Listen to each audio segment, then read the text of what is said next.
श्रीमन्महागणाधिपतये नमः। श्री सरस्वत्यै नमः।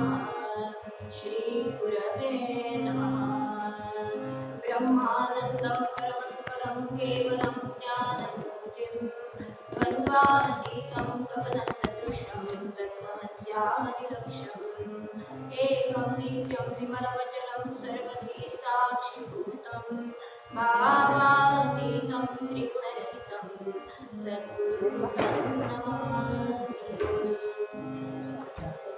या कुन्तेन्दु तुषारहारधवला या शुभ्रवस्त्रावृता या वीणावरदण्डमण्डितकरा या श्वेतपद्मासना या ब्रह्माच्युतशङ्करदेवैः सदा वन्दिता सा मां पातु सरस्वती भगवती दक्षेशचाड्यापहा। श्रीरामचन्द्राकरुणासमुद्रा ध्यातो तुजीराजसयोगमुद्रा नेत्रीनयने तुतवीणनिद्रा कैवेटसीवा मसला सुभद्रा। गुरुर्ब्रह्मा गुरुर्विष्णु गुरुर्देवो महेश्वरः गुरुस्साक्षात् परब्रह्म तस्मै श्री गुरवे नमः। ज्ञानेश्वर भगवान् विष्णु निवृत्ते भगवान् हरः सोपानो भगवान् ब्रह्मा मुक्तात्मा ब्रह्मचित्कला। श्रुति स्मृति पुराणानाम् आलयं करुणालयं नमामि भगवत्पादं शङ्करं लोकशङ्करं शङ्करं शङ्कराचार्यं केशवं बादरायणं सूत्रभाष्यकृतौ वन्दे भगवन्तौ। मूकं करोति वाचालं पङ्कुं लङ्घयते यत्कृपातमहं वन्दे परमानन्दमाधवं परमानन्दमाधवं परमानन्दमाधवं परमानन्दमाधवं। गोपालकृष्ण भगवान् की जय। पुण्डरीकवरदारि विठ्ठल श्री ज्ञानदेव पंढरीनाथ भगवान की जय। माऊली ज्ञानेश्वर महाराज की जय। संत सद्गुरु मोरया गोसावी साधु महाराज की आदिशक्ति अम्बा माता की संत सद्गुरु ब्रह्म चैतन्य गोंदावलेकर महाराज की सब संतन की पवन सुत हनुमान की जय। मंगलमूर्ति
माझा अभंग माझी ओवी, माझा अभंग माझी ओवी, नतद्रष्ट गाथा गोवी, एंजिना विळ गाडी जेवी करंगळे. पुढे ज्ञानेश्वर श्रेष्ठ, पुढे तुकाराम पवित्र, पुढे समर्थ धीरोदात्त संत सर्व. संत शब्दाचे नायक, संत अर्थाचे पुरंदर, एक शब्दाचा डंबर अहो शब्दराजे ऐका, अहो शब्दराजे ऐका, लाच सेवकाची राखा, नाही तरी वरती काका, आहेत या सद्गुणात महाराज.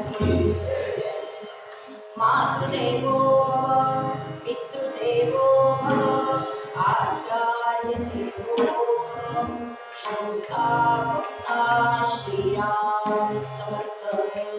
जय जय रघुवीर समर्थ, जय जय रघुवीर समर्थ, जय जय रघुवीर समर्थ.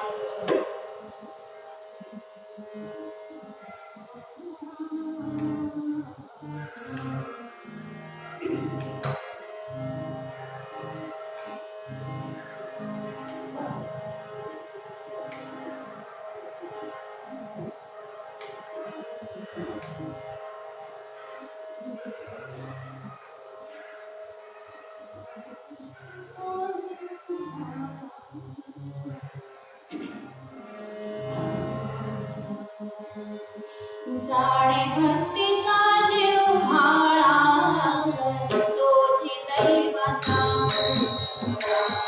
जाणे भक्तीचा जीव भाळा, तोची दैवता.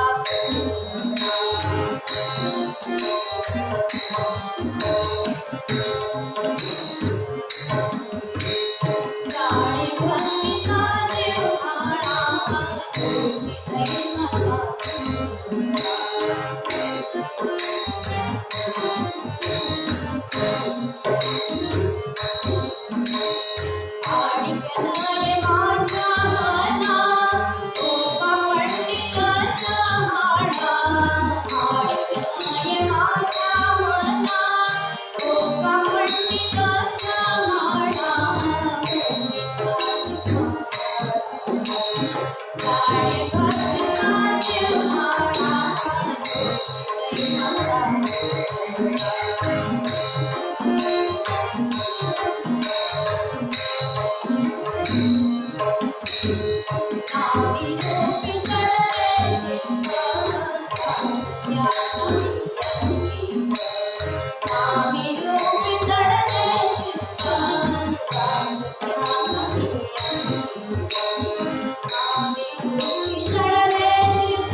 Thank you.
भक्ती हे सर्व समावेशक आणि व्यापक असं जीवनमूल्य घेऊन संतांनी या अभंगातून आपल्याला मार्गदर्शन केले.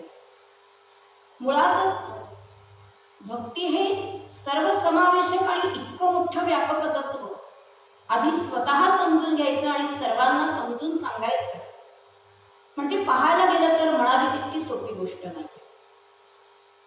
पण तरी सुद्धा मुळातच या एका सोप्या तत्वाचा सर्व संतांनी स्वतः त्याचा मार्ग अवलंबला आहे आणि इतरांना तो त्या मार्गाने जावं यासाठी मार्गदर्शन केलेलं आहे असं आपल्या लक्षात येतं.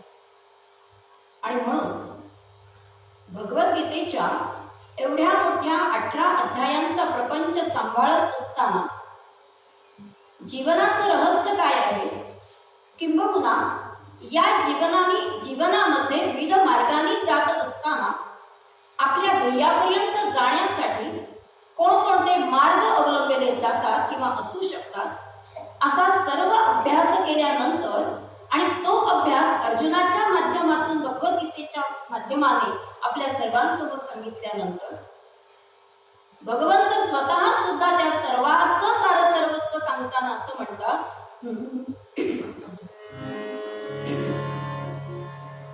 या सर्वांचं सर्वस्व सांगताना भगवंताच्याही असं लक्षात आलेलं आहे की विविध मार्गाने जरी जात असलो तरी सुद्धा जीवनामध्ये खऱ्या अर्थानं यशस्वी होण्यासाठीचा सोपा मार्ग कोणता आहे, तर तो एकमेव मार्ग म्हणजे भक्ती. भक्त्या मां अभिजानाति यावन्यश्चास्मि तत्त्वतः ततो मां तत्त्वतो ज्ञात्वा विशते तदनन्तरम्. भक्तीने तत्त्वता जाणे. आचार्यांनी खूप सहज सोपं आणि अत्यंत गोड असं भाषांतर करून ठेवले आचार्य विनोबांनी. भक्तीने तत्त्वता जाणे कोण मी केवळ असे या परिमज जाणारी माझ्यात मिसळे मग. ज्ञान, कर्म आणि योग या सर्वांचा लय एका भक्तीमध्ये होतो. एवढी भक्ती ही सर्वसमावेशक आहे, व्यापक आहे.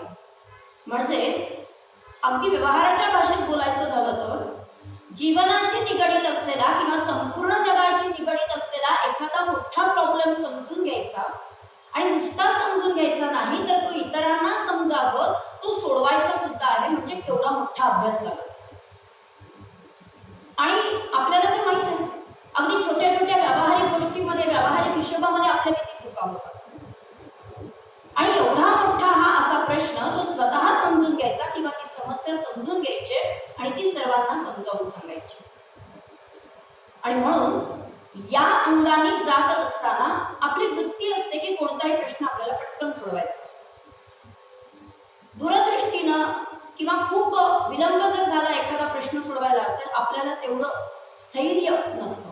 किंवा आज जर बघायचं झालं तर आजची दुनियाच तशी आहे, 2 मिनिट्सची, 2 मिनिटात खायला हवाय म्हणून मॅगी आहे. पण याच्यामुळे काय होतं, तो प्रश्न कायमस्वरूपी सुटत नाही, मग तात्पुरता सुटतो आणि त्यातून अनेक प्रश्नांची म्हणजेच विकारांची साखळी निर्माण होते हे आपल्या लक्षातच येत नाही. आणि या सगळ्यासाठी अत्यंत सोपं व्यावहारिक उदाहरण सगळ्यांना लक्षात येणार की अशा समस्या किंवा असे प्रश्न तात्पुरते सोडवण्याचं उदाहरण म्हणजे आपलं सरकार.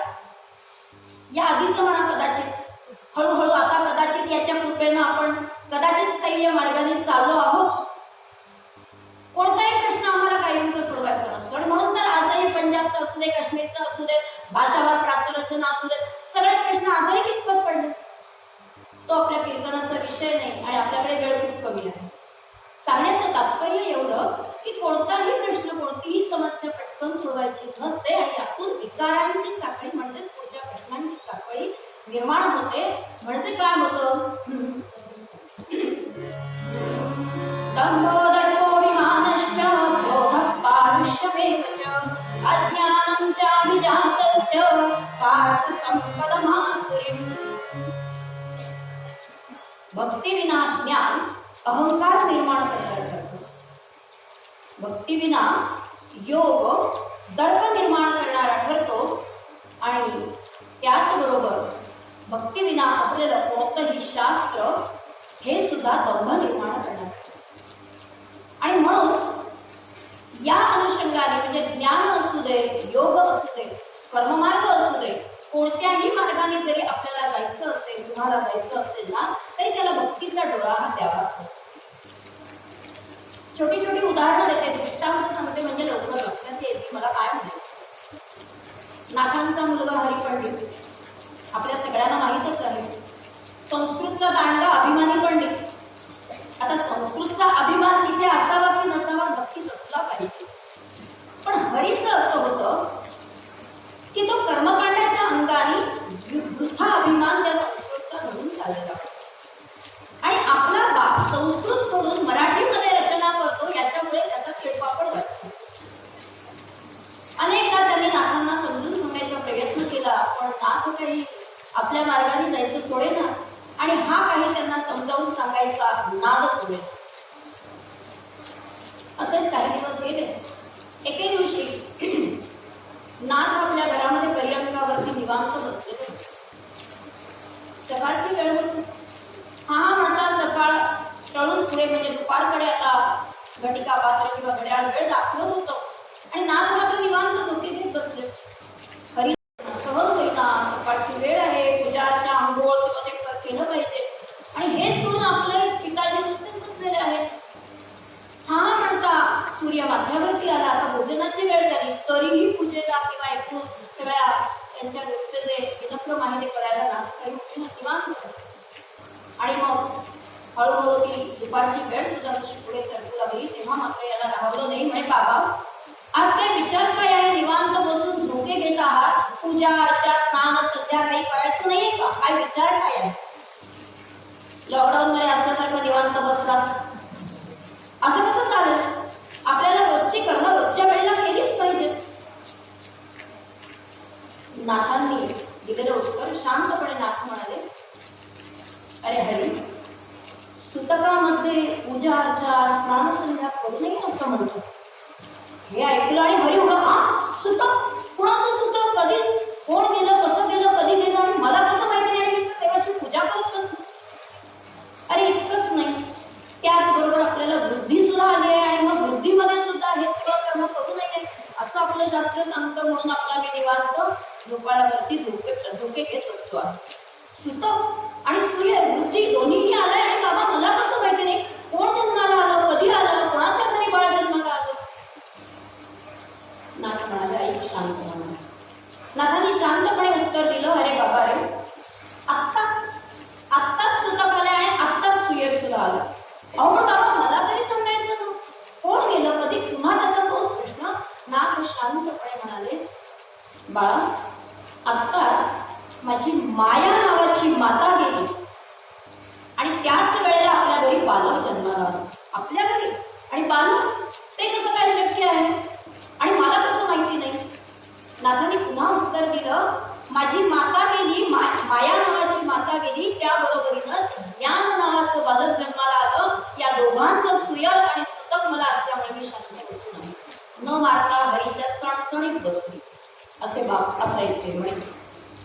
आणि मग हरीचा नाईलाज झाला, साष्टांग नमस्कार वडिलांना करण्याशिवाय काही पर्यायच राहिला नाही। सांगण्याचा उद्देश एवढाच होता, भक्तीविना ज्ञान अहंकार निर्माण करणारं ठरतं किंवा भक्तीविना कर्म सुद्धा दंभ निर्माण करणारं ठरतं।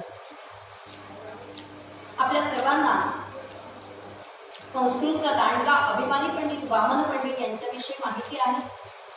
खरं तर इथं उभा राहून कीर्तन करायचं म्हणजे मी तुमच्या सगळ्यांच्या आशीर्वादाने उभी आहे बरं का। माझे सगळे ज्येष्ठ गुरु इथे आहेत आणि खरं तर त्या गुरूंना भेटण्याचा एक चांगला गुरुपुष्य योग झालेला आहे, म्हणून मी खरं तर हो म्हणाले बरं का।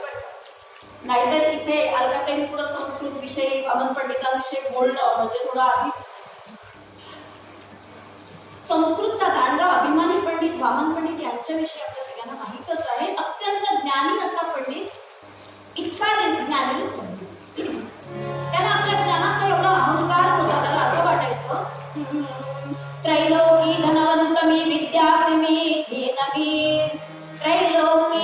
धनवंतमी विद्याभिमी कीर्तिनमी ज्ञातामी नरनाथमी विबुधमी स्वानंदमी श्रेष्ठमी ओका बीज जाणमी सर्वज्ञमी सर्वमी मी हे शिकळे परंतु न कळे कोटीतमी कोणमी सद्गुरुनाथ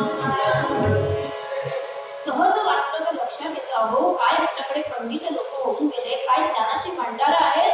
या वामन पंडितांच्या नावाने 50 लाख उभे आहेत म्हणून एवढं साहित्य निर्माण केलेलं आहे.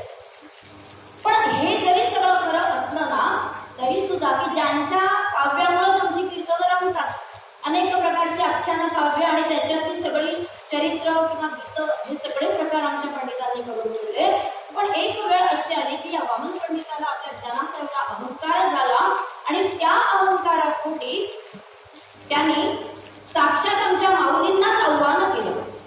म्हणजे काय सांगतात, भावाचं दीपिका, गीता जाते पूर्वेकडे, टीका जाते पश्चिमेकडे, याला काही टीका म्हणायचं, याला काय काव्य म्हणायचं? अशा माऊलींच्या विरोध भक्तीतून अहंकारातून त्यांना यथार्थ दीपिका नावाचा ग्रंथ लिहिला, ज्याच्या साधारण 18 ते 20 हजार उभे आहेत. आणि नुसत्याच लिहिल्या नाहीत तर साक्षात काशीच्या विद्वानांनाच आव्हान केलं, पंडितांना. आणि असाच हा आव्हान करून काशी क्षेत्री आलेला हा वामन पंडित आता इथे आलोच आहे. मुख्य आपला जो वादाचा मुद्दा आहे, जे सत्र आहे, त्याला अवकाश आहे आणि आता काशी विश्वेश्वराचं दर्शन घ्यावं तर पूर्वी गंगा स्नान करावं म्हणून स्नानासाठी निघालेला होता. आता त्या वेळातली काशी बरं का, त्या कालखंडातली. आणि जात असताना असं म्हणतात की मजल करत चालत निघालेला होता. रस्त्याने जाताना म्हणे गंगा स्नानाला जात असताना तिकडे एक पिंपळाचं झाड होतं आणि हा निघालेला असताना बरोबर त्या झाडाकडून जाताना त्याच्या कानावरती शब्द पडले. त्या पिंपळाच्या झाडावरती म्हणे 2 ब्रह्मराक्षस राहायचे. त्यातला एक दुसऱ्याला म्हणतो, अरे बाबा ऐकलंस का, झाडावरती 3री जागा करून ठेव. तो दुसरा म्हणतो, अरे आपण तर दोघं, 3री जागा कशाला हवी? अरे तुला माहिती नाही का, ज्या मार्गाने आपण आलो म्हणून आपली ही अवस्था झाली त्याच मार्गाने तो कोण पंडित चाललाय म्हणे. हे वाक्य नेमकं आमच्या वामनाच्या कानावरती तिथे पडलं. मात्र ते त्या विद्यापीठातलं आव्हान, ते प्रमाणपत्र, ते प्रशस्तीपत्र 1 नंबरचं, हे सगळ्याच्या ऐवजी अंगाला दरदरून घाम फुटला. सकाळच्या वेळेला स्नानाला निघालेला अत्यंत प्रसन्न वातावरणात, पण अशा थंड वातावरणात तुला दरदरून घाम फुटला आणि त्याच्या पुढं ते आव्हानाचं पदक किंवा विद्यापीठाचं प्रमाणपत्र राहू द्या, ब्रह्मराक्षसाचं पद त्याचे नाचायला लागलं. तसकाच माघारी पळत आला आणि धावत जाऊन काशी विश्वेश्वराला घट्ट मिठी मारली.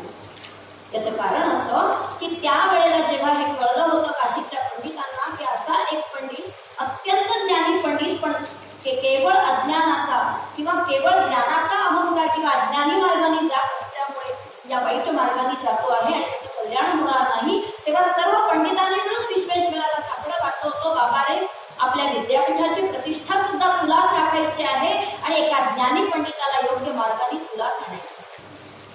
आणि म्हणून हे सगळी रचना या भोलेनाथांची होती, परमेश्वराची होती. धावत माघारी फिरला आणि मंदिरामध्ये जाऊन पटकळून मिठी मारली पिंडीला आणि काय मोठं चढायला लागला. म्हणे भगवंता, कोठून माझ्या ज्ञानाचा मला अहंकार झाला कळलं नाही आणि कारण नसताना या केवळ अहंकारापोटी साक्षात इथल्या विद्वान पंडितांना आणि तुझ्या प्रतिष्ठेच्या कोणाला सुद्धा मी आव्हान केलं. मी चुकलो बरं आणि साष्टांग प्रतिसाद केला. भक्ती विना ज्ञान, अहंकार निर्माण करणार. भक्ती विना योग दर्प निर्माण करणाऱ्याकडे आपल्या सगळ्यांना परिचित असलेलं उदाहरण 1200 वर्ष योग सामर्थ्यांनी राहणारे आमचे चांदेव नामक योगी, कानावरती वार्ता आली की आळंदीमध्ये कोणीतरी 4 कोटी बालकं राहतात म्हणे आणि त्यातला योगी ज्ञानेश्वर नावाचा कोणी योगी जास्तच सामर्थ्यवान आहे. हे ऐकलं मात्र स्वतःच्या योगाला घेऊन काही आव्हान आलेल्या योग सामर्थ्याला असं त्याला वाटायला लागलं आणि तो एक दर्प निर्माण झाला. आणि मग काय, त्यांची परीक्षा घेण्यासाठी, आणि खरंच असं आहे का, लोक काय बरवतात माहिती नाही, वाघावरती स्वार झाला, सापाचा चाबूक हातामध्ये घेतला आणि मदत करत आपल्या आळंदीला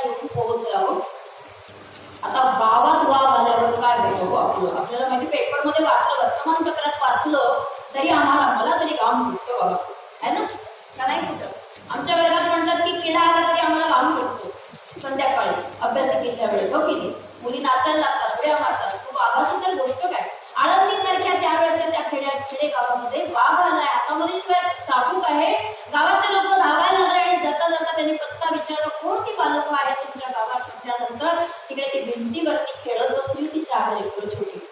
धावत धावत जाऊन लोकांनी सांगितलं असं कोणतरी तुम्हाला भेटायला आलंय. त्या ज्ञानाने काय करावं हो? बसल्या जागी त्या भिंतीला फक्त सांगितलं चल बाई कोण आले भेटायला, बघूयात आपण जाऊयात सामोरी होऊ. समोरून अचेतन भिंत चालत येते आहे म्हटल्यानंतर क्षणार्धात असलेला तो योग सामर्थ्याचा दर्प निघून गेला. धाड उडी मारली बागावरून आणि साष्टांग लोटांगण घातलेला आहे. भक्ती विना योग दर्प निर्माण करणार. असे अनेक दृष्टांत अनेक उदाहरणं आपल्याला देता येतील. सांगण्याचं तात्पर्य एवढंच आहे की कोणताही गुण सद्गुण जो असतो ना, ज्ञान कर्म योग हे तर आहेतच, पण त्या जोडीला कोणताही गुण आपल्याकडे असेल तरी त्याला भक्तीचं कोंदण हे केलं पाहिजे. अन्यथा अशा विकारांच्या साखळ्या निर्माण होतात आणि मग आपण जीवनात यशस्वी होण्याच्या ऐवजी कटांगळ्या खाऊ लागतो. नाथांनी सुद्धा खूप छान एक अभंग त्याच्यावरती घेतलेला आहे. मी पुन्हा तेच सांगेन की आपल्याला अगदी थोडक्यात हे सगळं म्हणजे म्हणतो ना थोडंसं स्टार्टर देणार आहे मी, मेन कोर्स आज नाही. म्हणजे इथं थोडंसं आजच्या भाषेत काही बोलावं लागतं म्हटलं पाहिजे. आमच्या ताईंना कळालं, सुहासिनी ताईंचा दूरभान झाला ना, ताई एवढ्या शुद्ध मराठी बोलतात होत्या, म्हणून म्हटलं कीर्तनामध्ये कधीतरी असं शुद्ध मराठी आम्हाला बोलावं लागतं तर आजच्या श्रोत्यांना ते कळेल आणि पुढची पिढी इकडे येईल. आणि मग सांगायचं तात्पर्य एवढं की असं नाथांनी सुद्धा हेच सांगितलेलं आहे. भक्तीचे उदारी जन्म आले ज्ञान, भक्तीचे उदारी जन्म आले ज्ञान, भक्तीने ज्ञानाची दिलवे महिमान, भक्तीने ज्ञानाची दिलवे महिमान. सुंदर आवडते आपल्याला पुन्हा आपण गाता येणार. आणि याच तत्वाचं निरूपण करत असताना की भक्तीच्याच उदाहरणातून ही सगळे तत्व जन्माला आलेली आहे. इतकं सुंदर निरूपण नाथांनी करून घेतलेलं आहे. आमच्या नारद महर्षींनी पण हेच सांगितलेलं आहे. वास्तविक पाहता नारदांच्या पूर्वी भक्तिसूत्र किंवा भक्तीचं विवरण कोणी केलं नव्हतं का? अनेकांनी केलेलं होतं. पण होत काय होतं की समाजामध्ये मी करतो त्यालाच भक्ती म्हणायचे आणि कर्मकांडामध्ये किंवा केवळ व्यवहारात केवळ उपचारात अडकून पडायचं. हे जेव्हा नारदांनी पाहिलं तेव्हा त्यांच्या असं लक्षात आलं की इथे काहीतरी घोटाळा आहे. आणि म्हणून पुन्हा पहिल्यापासून त्यांनी भक्तीची व्याख्या करायला सुरुवात केली. म्हणजेच नारद सूत्र किंवा भक्ती शास्त्र सांगत असताना पहिल्यांदाच त्यांनी असं म्हणून केलेलं आहे की अथातो भक्ती व्याख्या. म्हणजे या आधी भक्ती माहिती नव्हती, सगळ्यांनी वर्णन करून ठेवलं, तरी नारदांना असं का म्हणावं लागलं? तर मी मगाशी म्हणाले तसं की या सगळ्यामध्ये लोक अडकून पडले होते आणि पुन्हा एकदा अंजन करण्याची वेळ होती की भक्ती म्हणजे मुळात काय आहे. वास्तविक पाहता नारदांच्या आधी आमच्या गर्गाचार्यांनी, शांडिल्यांनी या सर्वांनी भक्तीचं विवेचन किंवा निरूपण अत्यंत सुलभतेनं सोप्या शब्दात आणि रसाळपणे केलेलं आहे. पूजादी एव अनुरागादी पाराशर्य कथा दिव्यती गर्ग आणि आत्मरस्त्या विरोधे नेती इति शांडिल्य. अशा या तिघांनी पण व्याख्या छान करून ठेवलेले आहेत. म्हणजे पूजादिकांच्या ठिकाणी प्रेम असणं म्हणजे भक्ती. पूजा दिव्यती गर्ग, आत्मरस्त्या विरोधेने आत्मानुसंधान अखंड ठेवून पूजा कथा करणं म्हणजे भक्ती असं शांडिल्यांनी सांगून ठेवलेलं आहे. आणि कथा दिव्यती गर्ग म्हणजे गुणसंकीर्तनात रमणं, कथांच्या ठिकाणी कीर्तनांच्या ठिकाणी जाऊन तल्लीन होणं म्हणजे सुद्धा भगवंताची भक्ती. ते करणं किंवा श्रवण करणं इतक्या सोप्या शब्दात सांगून सुद्धा या ठिकाणचा जो समाज आहे किंवा त्यावेळचा समाज उपचारामध्ये अडकून पडायला लागला. आणि मग उपचारात अडकायला लागलं ना की आपण आपल्या उद्दिष्टापर्यंत पोहोचू शकत नाही हे नारदांच्या लक्षात आलं. आणि म्हणून त्यांनी पुन्हा पहिल्यापासून सांगितलेलं आहे विकारांची साखळी निर्माण होऊ नये म्हणून की पूजा देण्याची गरज म्हणजे पूजेपेक्षा त्या सगळ्या फुलं पानं दुसऱ्याच्या काही जाऊन सोडण्यातच जास्त रस निर्माण व्हायला लागला लोकांना. विवेचन करता येईल पुन्हा तेच आहे आपल्याला वेळेत. आणि मग म्हणून आमचे नारद महर्षी म्हणाले तथा तो भक्ती व्याख्या असता. आणि मग त्यांनी काय सांगितलेलं आहे की आपल्याला जर भक्ती करायची असेल तर काय करायला पाहिजे? नारदस्तु तदर्पिता अखिला चारिका तत् विस्मरण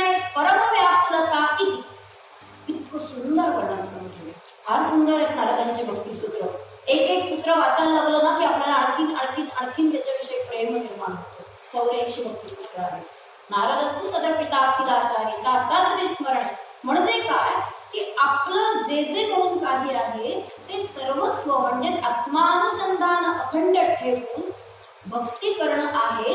पण त्याचबरोबर त्याच्या विस्मरणानं काय पाहिजे, तद्विस्मरणे परम व्याकुलता.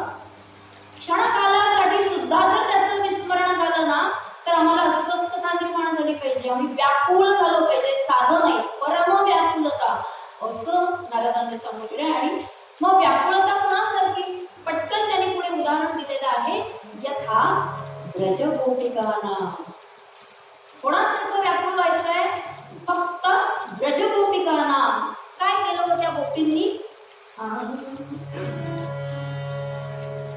जन्मभरीच्या श्वासाई तुके मोजियले हरिनाम, मोजियले हरिनाम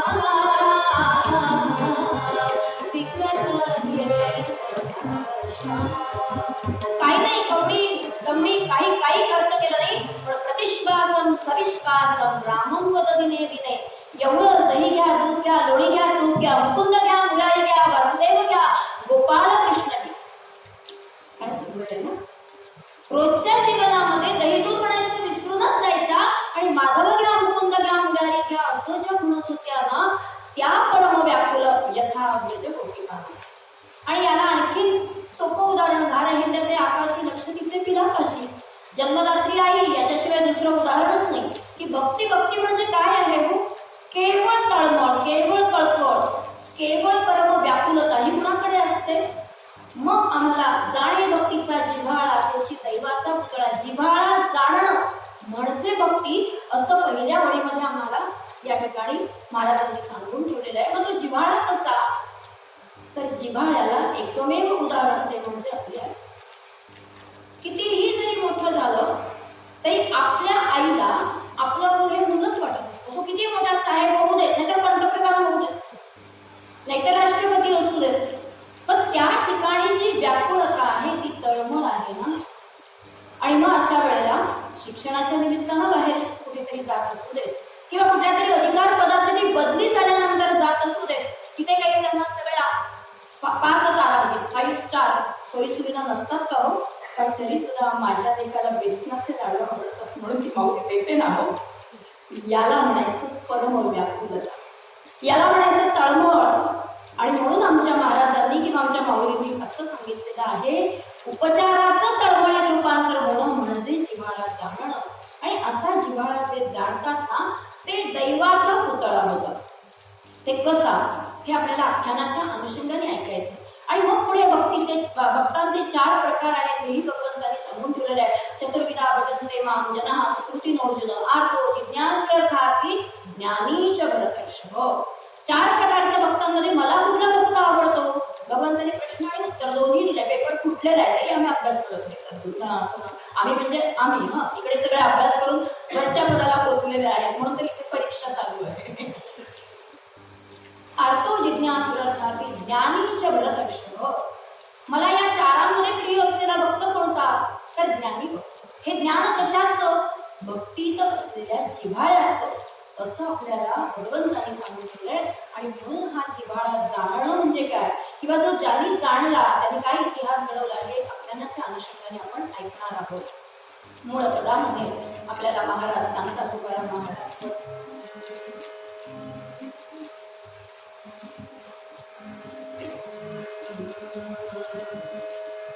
जाणे भक्तीचा जिव्हाळा तुझी दैवाचा पुतळा, तुझी दैवाचा पुतळा.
कीर्तनाच्या पद्धतीप्रमाणे काही क्षण आपण नामस्मरण करूया आणि मग व्याख्यानाकडे वळणार आहोत.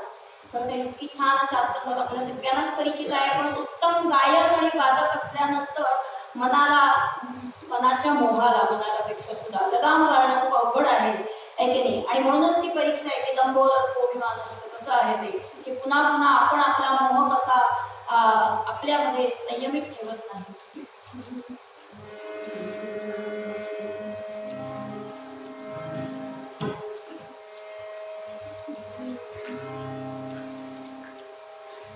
जय हरि विठ्ठल जय जय विठ्ठल जय हरि विठ्ठल जय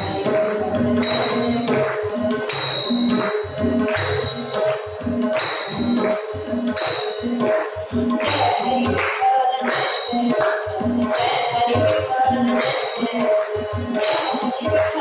जय जय विठ्ठल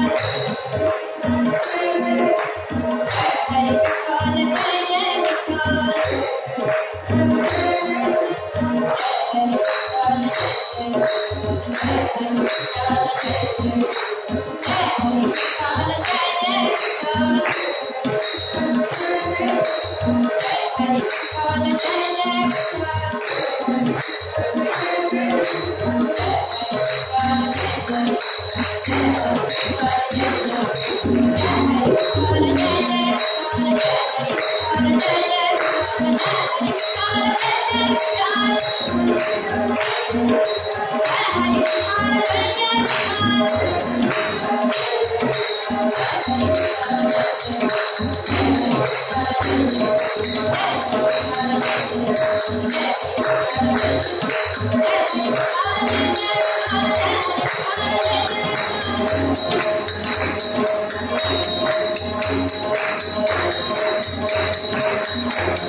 सोडून वैभव अमरपुरीचे सोडून अमरपुरीचे दुर्लभा भक्ती धरणी इंद्रजी आला पंढरपुरी इंद्रजी आला पंढरपुरी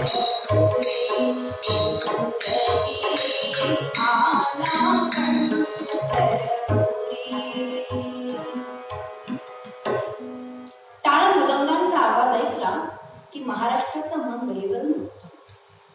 माहेरच्या माणसाचा शब्द कानावर पडल्यावर सासूर वाशिणीचं मन जसं गहिवरतं ना अगदी तसं. आणि मग ती सासूर वाशिण हातातलं काम टाकून कमरेला पोचलेला पदर खांद्यावरती सावरत धावत धावत त्या आवाजाच्या दिशेनं बाहेर येते ना अगदी तसं आणि तसंच मराठी माणसाचं मन गहिवरतं जेव्हा त्या टाळ मृदंगांचा आवाज कानावरती पडतो ना तेव्हाच. आषाढ आणि कार्तिकात महाराष्ट्राचे रस्ते असेच या जयघोषाने दुमदुमून आणि धावून मागून निघालेले असतात. टाळ मृदंग वीणा विठ्ठलाच्या नामाचा कल्लोळ करत सजीव होऊन जणू काही थैथै नाचत असतात. आणि नुसतेच नाचत नाही तर त्या बरोबरीनं दोनही बाजूनी दुथडी भरून वाहणाऱ्या रस्त्यांवरती गावोगावचे लोक सुद्धा त्या नादब्रह्मामध्ये काही कालापुरते काही क्षणापुरते पंढरपूरचे तरी रममाण होताना दिसतात. आपण सगळे पिंपरी चिंचवड वासी खूप भाग्यवान आहोत की आपण इतक्या जवळ राहतो या नादप्रभूंच्या. कारण नाथांनी सांगून ठेवल्याप्रमाणे कोटी जन्माची पुण्य संपत्ती जरी गाठी असेल आयती तै जोडे माझ्या संतांची संगती सत्संग भक्ती उल्हासे. एक नाही दोन नाही कोटी जन्माचं आपलं पुण्य आपली कॉलम ताट पाहिजे. इकडे मोरया गोसावी महाराज आहे, तिकडे देहू आहे, इकडे आळंदी आहे, अजून काय पाहिजे हो. आणि शिवाय भारतवर्षात आहोत ते वेगळंच. सांगण्याचं तात्पर्य हे की असा हा विठ्ठल नामाचा सर्वत्र कल्लोळ उठलेला असायचा. एक आणि एकच नाद सगळीकडे आषाढामध्ये विठ्ठल विठ्ठल विठ्ठल विठ्ठल विठ्ठल विठ्ठल विठ्ठल विठ्ठल विठ्ठल विठ्ठल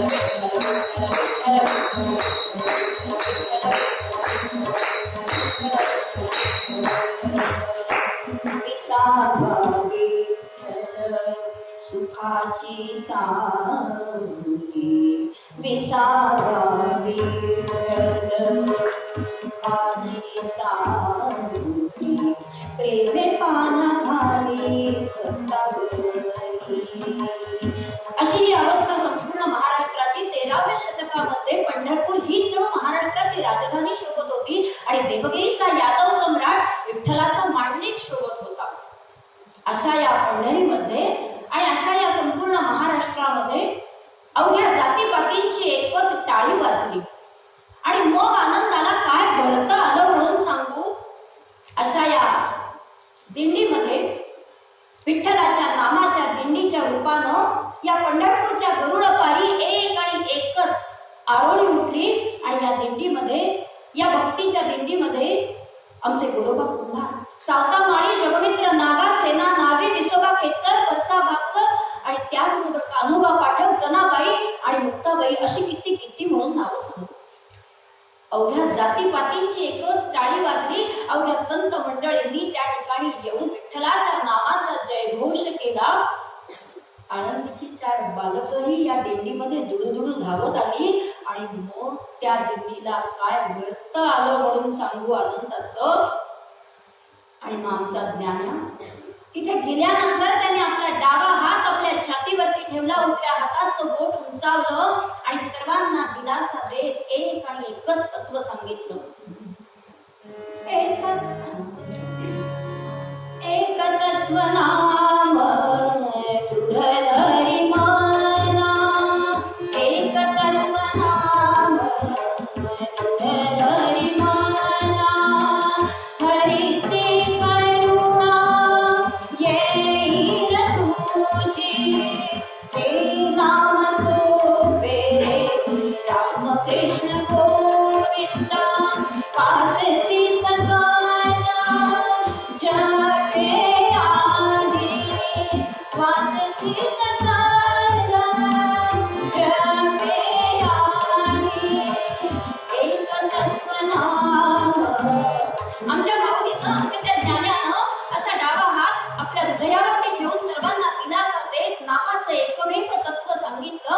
सर्वांना भागवत धर्माच्या पताकेखाली एकत्र आणलं आणि भक्तीचा संसारच मांडला.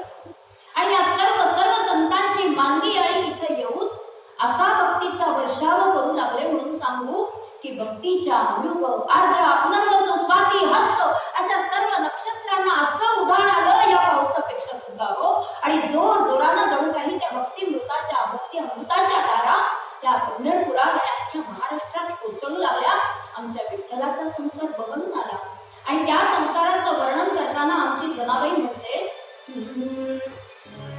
विठुमाचा देऊर पाळा, विठुमाचा देऊर पाळा, संगे गोपाळा मेळा, विठुमाचा देऊर पाळा. आपल्या सर्वांना अभंग माहित आहे आणि पूर्ण वर्णन त्याच्यामध्ये अत्यंत देखणं आणि सुंदर केलंय. असा हा आमचा पांडुरंग त्याचा संसार बहरून आलेला आहे. आमच्या सर्व संत मंडळींना त्याला खांद्यावरती घेतलाय, डोक्यावरती घेतलाय, घोट्याला धरलेला आहे.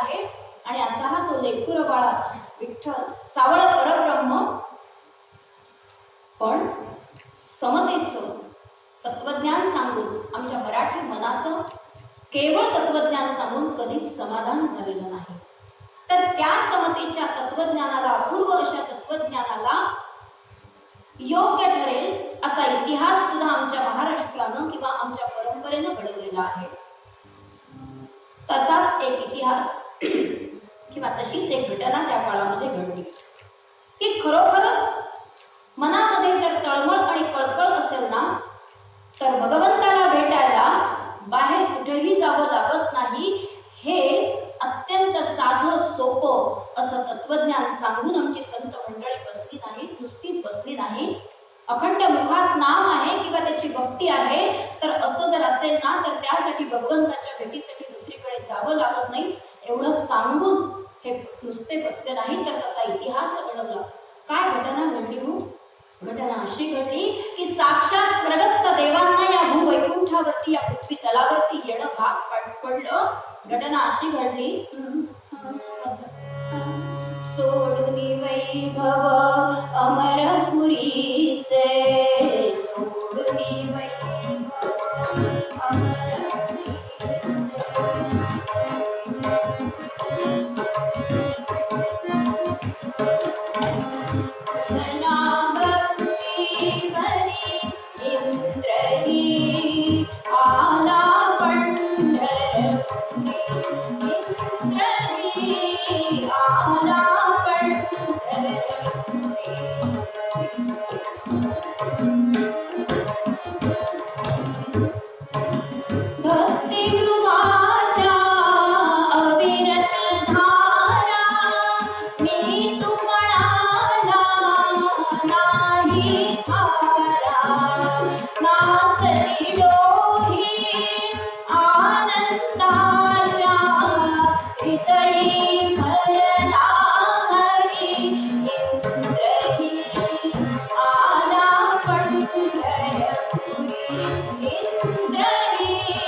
इंद्राच्या अमरावतीमध्ये सर्व देवदेवतांना भोजनाचं आमंत्रण दिलेलं होतं, कारण त्या दिवशी एकादशी नव्हती. सगळे देव आता इंद्राचं आमंत्रण आहे म्हटल्यानंतर स्वर्गाचं आमंत्रण अगदी झाडून सगळे वेळ काढून, हावडे असेल फुलडे असेल काढून तिथे उपस्थित झालेले होते, कारण भोजनावर होतं. आणि साक्षात इंद्राच्या घरचं जेवण इंद्र स्वतः जातीनं समाचार घेत आहेत, त्याची इंद्राणी स्वागत करतायत, आला गेलेल्याचं आदरातिथ्य करतायत, लक्ष देत आहेत. आणि अशी ती मोठी पंगत त्या ठिकाणी अमरावतीमध्ये इंद्राच्या दरबारामध्ये बसलेली आहे.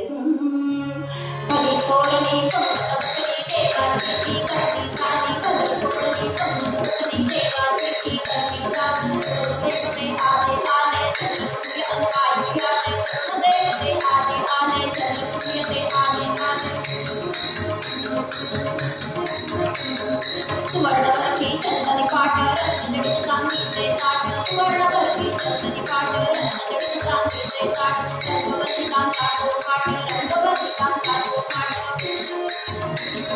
वैभव सगळे जोडून हात, वैभव सगळे जोडून हात, लाडून जगी साखरभात, लाडून जगी साखरभात. श्रीखंडाला देई साथ, श्रीखंडाला देई साथ, कामितरवळे सत्यांचा घाट चालला असा भक्तीचा, घाट चालला असा भक्तीचा, घाट चालला असा भक्तीचा. जास्त वर्णन करत नाही, नाहीतर मग आपल्याला पांडुरंगामुळे उपास केलाय का लागलाय, त्यामुळे आज हे वर्णन आपल्याला जास्त करता येणार नाही. अशी मोठी पंगत तिथे बसलेली आहे आणि स्वतः इंद्रदेव सगळ्यांचं स्वागत करत आहेत. आले गेलेल्यांना काय मिळालं काय नाही पाहत आहेत. आणि अप्सरा तर सेवेला आहेतच, वाढणाऱ्या अप्सरा, जेवणारे देव, इंद्राच्या दरबारात काय थाट वर्णन करावा. आणि मग अशा या पंक्तीमध्ये सगळे जण अगदी मनापासून तिथे बसून जेवत आहेत. पंचपक्वानांचं जेवण आहे.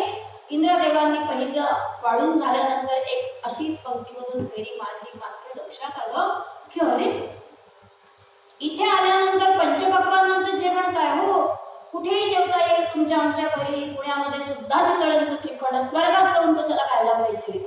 इथलं जे महत्वाचं पक्वान नाही त्याच्या वाट्या रिकाम्याच.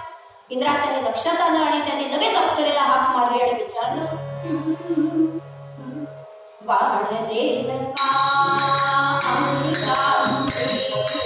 वाढवेल का अमृताची कोकणाने पंक्ती लावी लाडके बघून रवराजया लाडके बघून रवराजया सर्वरी तुम्ही वाढण्यात जा वाढवेल का वाढवेल का वाढवेल का. अगं रंभे, आवाज दिल्याबरोबर धावत धावत आली महाराज. सगळे पदार्थ वाढून झाले म्हणे. हो झाले. कसं काय असं सांगताय? लक्ष नाहीये तुमचं. सगळे पदार्थ वाढून झालेले नाही. तुमचं लक्ष वाढण्यापेक्षा तुमच्या ओढण्याकडेच जास्त आहे. जरा वाढण्याकडे पण लक्ष द्या. क्षमा असावी महाराज, काही चूक झाली का? एवढ्या धावत धावत अप्सरा आली आणि तिनंही तेच विचारलं. अगं बायांनो, तुम्ही सगळी पंचपक्वान्न किंवा सगळे पदार्थ वाढले, पण अमृताच्या वाट्या सगळ्यांच्या रिकाम्या. तिलोत्तमा धावत आली, म्हणाली महाराज, अमृताचा कुंभ नुकताच आला आहे, आता आम्ही वाढायला घेतच आहोत. हे ऐकल्याबरोबर मग इंद्राला हायसं वाटलं. पटकन लगेचच या सर्व अप्सरांनी अमृताच्या कुंभातला जो अमृत होतं, कुंभातलं जे अमृत होतं ते छोट्या पुन्हा पातेल्यांमध्ये रत्नजडित अशा भांड्यांमध्ये काढून घेतलं आणि ते सगळ्यांना वाढलं. आणि मग काय विचारतात, आता जेवणाला आणखीनच एक वेगळी मजा येऊ लागली की साक्षात वाढणाऱ्या अप्सरा आहेत आणि अमृताचं वाढणं आहे. इंद्रदेव आणि शची इंद्राने आग्रह करून करून वाढत आहेत.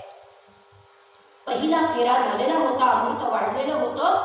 दुसऱ्या फेऱ्या आग्रहाचा म्हणून निघाले मात्र, पण असं लक्षात आलं की अमृताच्या वाटीला कोणी हातच लावला नाही. अरे बापरे, असं कशामुळे झालं असावं? का बरं अजून कोणी अमृत खाल्लेलं नाहीये, पिलेलं नाहीये, असं का बरं झालं? म्हणून पुन्हा अप्सरेला हाक मारली. अगं ऐकलं का गं, अजूनही अमृताच्या वाट्या भरलेल्याच कशा बरं? काय करावं, कसं उत्तर द्यावं त्या तिघींना, त्या तिथे असलेल्या सर्व दासींना लक्षात येईना की आपण कसं काय बोलावं, कसं सांगावं. देव जर चिडले तर. म्हणून झालेला प्रकार तिलोत्तमेनं हळूच शचींच्या कानात, इंद्राणीच्या कानात सांगितला. आणि शची इंद्राणींनी इंद्रदेवांना बाजूला घेतलं आणि सांगितलं, महाराज क्षमा असावी, पण अमृताला अमृत सुवास येतो. अमृताला आणि वास, ज्याच्यामुळे अमरत्व होतं, प्राप्त होतं, असं अमृत नासेलच कसं? क्षमा असावी महाराज, पण प्रत्यक्षात कसं घडलं आहे. हे ऐकलं मात्र धावत तिलोत्तमा गेली. पटकन ते भांड आणलं आणि त्याच्यात जे अमृत होतं ते छोटंसं थोडंसं इंद्रदेवांच्या हातावरती घातलं. इंद्रदेवांनी ते तोंडाशी नेलं. बघितलं स्वतः इंद्रानेच थुथू केल्यानंतर सगळ्या देवांना ऐसं वाटलं. मात्र हा हा म्हणता सगळीकडे वार्ता पसरली. स्वर्गातलं अमृत नाचलं. जिकडे तिकडे वार्ता पसरे, नाचलं गेले अमृत सारे. जिकडे तिकडे वार्ता पसरे, नाचलं गेले अमृत सारे. नाचलं गेले काय करावे, काय करावे, अमृत कैसे मधुर करावे, अमृत कैसे मधुर करावे, अमृत कैसे मधुर करावे. त्यामध्ये विनावादन, त्यामध्ये विनावादन. आले आले नारद आले, आले नारद आले. कसं काय करायचं आता? अमृत जर स्वर्गातलं नाचलं आणि ही वार्ता हा हा म्हणता सगळीकडे पसरली. अहो अमृत आहे म्हणून त्या स्वर्गाला अर्थ आहे. अमृत चला म्हणतो इंद्र 50, नाहीतर काय अर्थ आहे त्या स्वर्गाला आणि सगळ्याला? मोठा प्रश्न निर्माण झाला होता. आणीबाणीपेक्षा सुद्धा, श्रीरंगीपेक्षा सुद्धा मोठा प्रश्न. काय करावं कळत नव्हतं. कसं नाचताना अमृत मधुर करायचं? मोठी चिंता. सगळे देव तिथूनच उठले होते. आपण स्वागतासाठी, जेवणासाठी कोणाला बोलवावं आणि उठून जावे, एवढा अपमान आहे. काय करावं सुचत नव्हतं. आणि मग सगळ्या देवांची तातडीची बैठक बोलावली. काय करावं कळत नव्हतं. केंद्रीय समितीची बैठक, तातडीची बैठक बोलवण्यात आली. काय निर्णय घ्यावा, कसा घ्यावा म्हणून. आणि निर्णय तर कसा घेणार कोणालाच कळत नव्हतं. अमृत का नाचतं याच्यावरच सगळे काचापूट करायला. अरे पण नाचलेलं अमृत मधुर कसं करायचं? आणि अशातच ही बैठक चाललेली असताना बाकीचे देव आपल्या आपल्या चर्चा करत होते, आवाज करत होते. एवढ्यामध्ये नारायण नारायण नारायण नारायणाचं नाव कानावरती पडलं. वेळेच्या तारा झंकारलेल्या होत्या. तो स्वर सगळ्यांच्या कानावरती पडला आणि सगळ्यांना हायसं वाटलं. बरं झालं नारद आले, अगदी नेमक्या वेळी आले. नारद येतात ना येतात दारापर्यंत सगळे स्वागताला जाऊन थांबले होते. नारद करणार आहे. कीर्तन करायला सगळं माहिती असतं. सद्गुरुनाथ महाराज धावत धावत सगळे स्वागताला आहोत. नारदा आलात, बरं झालं, खूप छान झालं, कसे आहात, आज इकडे कसे काय आलात? सगळ्या वार्ता, सगळे प्रश्न. अरे थांबा ना. नारदांना आतमध्ये आणण्यात आलं. घडलेला सगळा प्रकार काही सेकंदात सांगितला. कीर्तनात दोन्ही करतायत, काही क्षणातही करतायत आणि 2 तासातही कार्यक्रम करतायत. सद्गुरुनाथ महाराज घडलेला सगळा प्रसंग सांगितला आणि नारदांना विचारलं, आता नाचलेला अमृत मधून कसं करायचं? प्रश्न मोठा आहे, समस्या जटिल आहे. त्यासाठी नारदांनी ध्यान लावलं आणि सगळेजण चिडचिड, आता काय निर्णय होणार, काय नारद सांगणार याच्याकडे लक्ष होतं. आणि देवर्षी नारदांनी ध्यान लावलेलं असताना त्यांना मार्ग सापडला आणि तो मार्ग त्यांनी सांगितला. भूवैकुंठी जाऊ, भूवैकुंठी जाऊ, तेथे असतील भक्त प्रीतीचे, होता स्पर्श दयाचा, येईल माधुर्य त्यास पूर्वीचे. नारदाने आपलं ध्यान सोडलं. काय उत्तर आहे, काय मार्ग आहे? नारदा लवकर सांगा. एकमेव मार्ग आहे. म्हणजे काय? या अमृताच्या कुंभाला अशा एखाद्या व्यक्तीचा किंवा भक्ताचा स्पर्श झाला पाहिजे की जो अमृतालाही तुच्छ मानतो. अरे बाबा, मग आता आपल्याला त्याचा शोध घेण्यासाठी जावंच लागेल. वेगवेगळ्या ठिकाणी तशा सूचना जारी कराव्याच लागतील, वेगवेगळ्या ठिकाणी तसे सूचना फलक लावावेच लागतील किंवा मग बैठका घ्याव्या लागतील. गावं अरे असं करायची काही गरज. मग करायचं काय? साक्षात नारायणाकडेच जाऊया. वैकुंठाधिपती नारायणाने हा मार्ग सुचवलाय ना, साक्षात नारायणाने हा मार्ग सांगितलेला आहे. हे नारदांनी सांगितलं. सगळे म्हणाले चला आपण त्याच्याकडे जाऊ आणि त्याच्याकडून कोणी माणूस असला तर घेऊन येऊया. नारद म्हणाले वेडे आहात, मनात म्हणाले वेडे आहात. अरे असं करून चालणार नाही. आपल्याला वैकुंठात जायची गरज नाही, भूवैकुंठावर जावं लागतं. भूवैकुंठावर देवांनी ते सुद्धा आपली समस्या सोडवण्यासाठी. अहो जर आमच्याकडे एखादा पदार्थ नसला तर शेजाऱ्याकडे जायचं तर आम्ही 10 वेळा विचार करतो. आमचा स्वाभिमानाचा अहंकार आडवा येतो आणि मग साक्षात देवांनी इथे पृथ्वी तलावरती येऊन कोणाची तरी क्षमा मागायची. सोपी गोष्ट आहे का? गणित करत बसा पुढच्या कीर्तनापर्यंत. सद्गुरुनाथ महाराज आणि मग काय करावं, बरं कसं करावं? नारदांनी सांगितलं मग जायचं नसेल तर राहू दे, अमृताचा कुंभ तसा दुर्गंधी पसरू दे खालीपर्यंत. सगळ्या अन्न लक्षात येईल की आता अमृताचा कुंभ अमृतच नसलेला आहे. स्वर्गाची एकूण तुमच्या सगळी इज्जत जाणार आहे. नाही नाही देवा, असं चालायचं नाही देवा, लवकरात लवकर मार्ग सांगा. अहंकारा सारोनिया दूर, गाठा सत्वर पंढरपूर, विठू भक्तीचा चमत्कार पाहावा तेथे साक्षात. एकमेव आहे, वैकुंठावरती नाही, भूवैकुंठात चला, पंढरपूरला तातडीनं चला. तेथे एखादा भक्त तुम्हाला मिळेल जो अमृतालाही तुच्छ मानतो. आता आधी अभोगाचे नाही राजा, अमृत स्वच्छ शुद्ध झालं पाहिजे, त्यामुळे आहे तो मार्ग स्वीकारला पाहिजे. नारद म्हणाला नाही तर मी चाललो. नारायण नाही नाही नाही नारद जाऊ नका, थांबा काही क्षण तरी थांबा, हे अमृत शुद्ध झाल्याशी तुम्हाला जाता येणार नाही. पण तरी पण मग इंद्राने अडचण काढली. एखादं काम करायचं नसलं की आपल्याला माहिती आहे नाही, म्हणजे बरोबर आहे हा मार्ग, पण एवढा मोठा अमृताचा कुंभ न्यायचा कसा पृथ्वी तलावरती? देवर्षी म्हणाले त्याची काळजी करू नका, भगवंताच्या गरुडाला मी पाचारण करतो. कीर्तनकारांकडे सगळे मार्ग उपलब्ध असतात. सद्गुरुनाथ महाराज आता नाही चला, मार्गही उपलब्ध आहे. अडचण सांगायची नाही, नाही म्हणायचं नाही. आमच्या प्रबोधिनीमध्ये हे नारदांपासून पुढेपर्यंत आपण शिकत आलेलो आहे. सद्गुरुनाथ महाराज आपल्या आपण आहोत म्हणाला ते धाडसा नाही बोलत आहे आणि या सगळ्यांनी हेच शिकवले आपल्याला. सद्गुरुनाथ महाराज आणि मग मात्र नाईलाज झाला आणि मग काय, तो कुंभ त्याच्यासाठी गरुडाला पाचारण केलेला आहे आणि खांद्यावरती ठेवला गरुडाचे आणि सगळे निवडक देवदेवतांना घेऊन हे सगळे जण निघाले. कुंभ घेऊनी खांद्यावरती गरुडा संगे नाचले, कुंभ घेऊनी खांद्यावरती गरुडा संगे नाचले. भक्तीचा बोला मेळा, भक्तीचा बोला मेळा, तुझ्या मेळ्याचा तुझ्या मेळ्याचा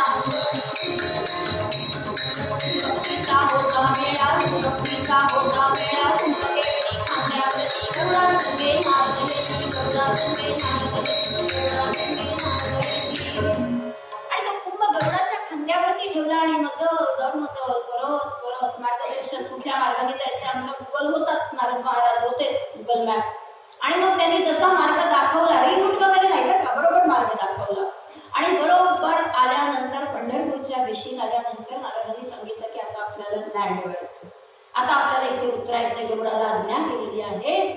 पंढरपूरच्या वेशीत आल्याबरोबरच त्या तिथल्या सगळ्या नादब्रह्माचे ध्वनी किंवा एकूण जो सगळा वातावरणाचा एकूण जो प्रभाव होता तो इतक्या वरपर्यंत गेलेला होता, आपोआपच त्या गरुडाचे पंख सुद्धा त्या विठ्ठल नामाच्या जयघोष श्रवण केल्याने वेगळ्याच पद्धतीनं हालायला लागले होते.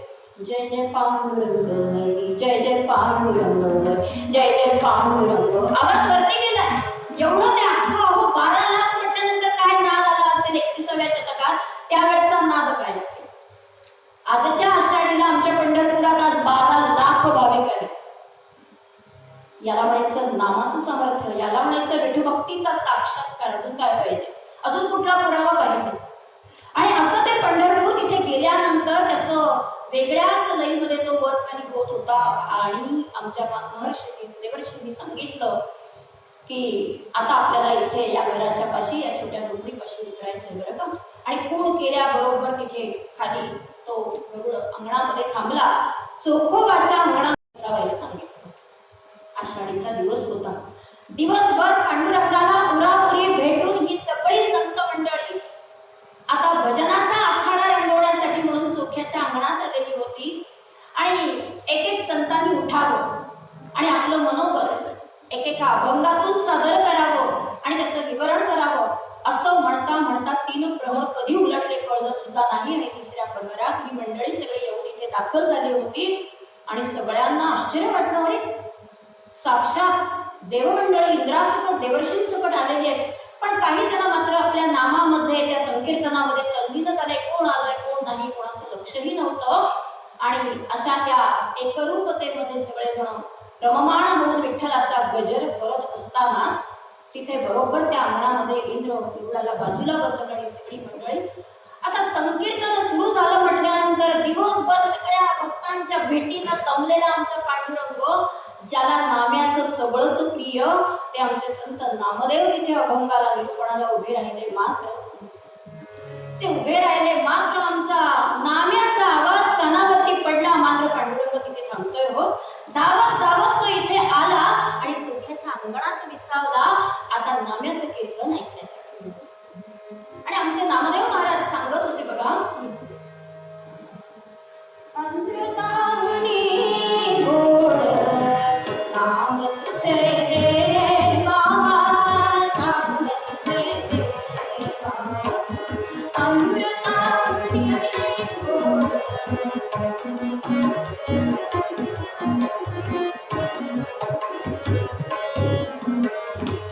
मदभासे केशवा, मदभासे केशवा, कावाने गे, कावाने गे, अमृताहुनी गोड नाम तुझे देवा, नाम तुझे देवा.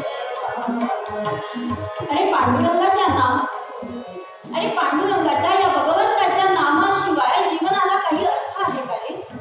काय त्या नामाची गोडी सांगावी आणि काय त्या विठू भक्तीचा साक्षात्कार किंवा त्याच्या दर्शनाची गोडी सांगावी.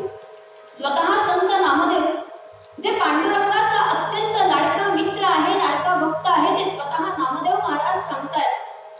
साक्षात पांडुरंग तिथे येऊन बसलेले आहेत आणि त्यांच्या समोरच नामाची, भगवंताच्या नामाची ते महती सांगतायत. सगळे जण देव अवाक झालेले आहेत ते ऐकून.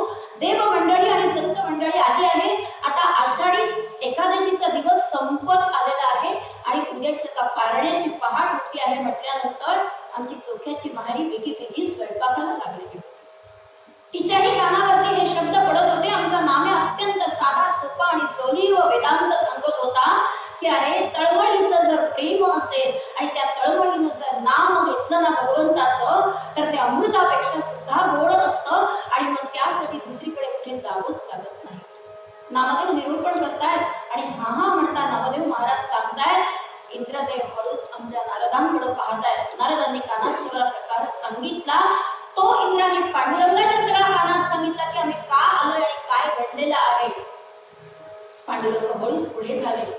चोखोबाच्या दारातच होते. चोख्याच्या कानात सांगितलं, चोख्या पुढे जायचं आणि त्या कुंभाला हात लावायचा बरं का. अहो देवा, कशाला गरिबाची परीक्षा घेता. इकडे नामदेवांचं चाललेलं आहे, हरिदास गरजती, हरिनामाची कीर्ती, हरिदास गरजती, हरिनामाची कीर्ती, नये माझ्या दृष्टी नामावळे, अमृतावरी गोड नाम तुझे. अहो देवा, कशाला गरिबाची परीक्षा बघता. आत्ताच तर आपला नाम्या म्हणाला ना, तुझ्या नामापुढं त्या अमृताची काय मातब्बरी, असली काहीतरी परीक्षा आम्हाला सांगू नका बरं. पांडुरंगाने सांगितलंय म्हणत चोख्याचा नाही राज झाला.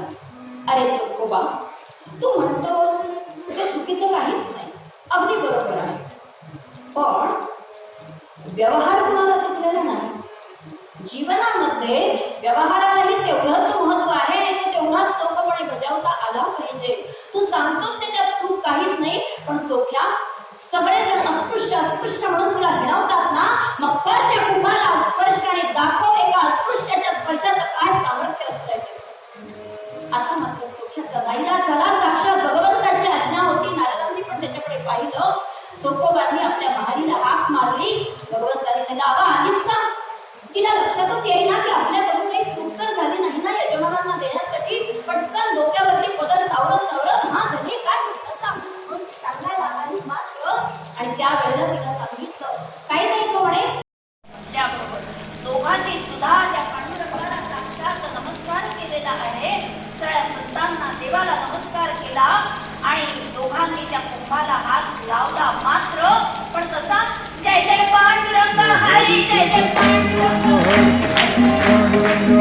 जय जय पांडुरंग हरी, पांडुरंग हरी, जय जय पांडुरंग हरी, जय जय पांडुरंग हरी, जय जय पांडुरंग हरी, पांडुरंग हरी, जय जय पांडुरंग हरी, जय जय पांडुरंग हरी, जय जय पांडुरंग हरी, पांडुरंग हरी, जय जय पांडुरंग हरी.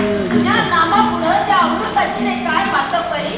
तुझ्या नामासारखं गोडवा आणि अमरत्व कशातच नाही. ही भावना मनाशी ठेवून त्या पांडुरंगाला तळमळीनं आणि कळकळीनं आमच्या चोख्यानं आणि त्याच्या महारीनं हाक मारली आणि समोर असून हाक मारली आणि मग त्या कुंभाला स्पर्श केला.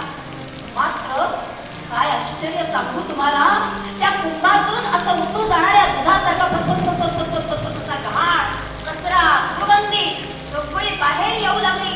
जर तसा गजर वाढत होता. जय जय पांडुरंग हरी, जय जय पांडुरंग हरी, जय जय पांडुरंग हरी, जय जय पांडुरंग हरी, जय जय पांडुरंग हरी, जय जय पांडुरंग हरी, जय जय पांडुरंग हरी.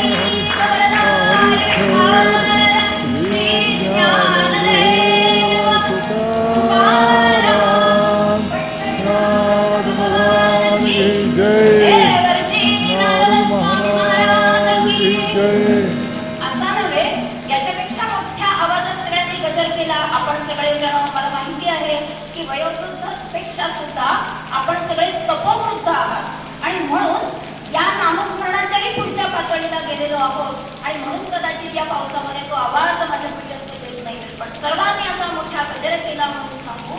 आणि महा म्हणतात ते चौकळा दुर्गंधी घाण त्या कुंभात बाहेर येऊन पडली आणि संपूर्ण आसमुक्तामध्ये अमृताचा पुन्हा जो पहिला अमृत दरवळ होता ना, तो सगळीकडे पसरला. हे पाहिलं मात्र आणि आमच्या चोखोबाला, आमच्या पांडुरंगाला साक्षात लोटामध्ये लागलं. हो देवा, कशासाठी माझी अशी परीक्षा पाहिली. माझ्यासारख्या एका साध्या गोळ्या भक्तासाठी तुम्ही माझ्या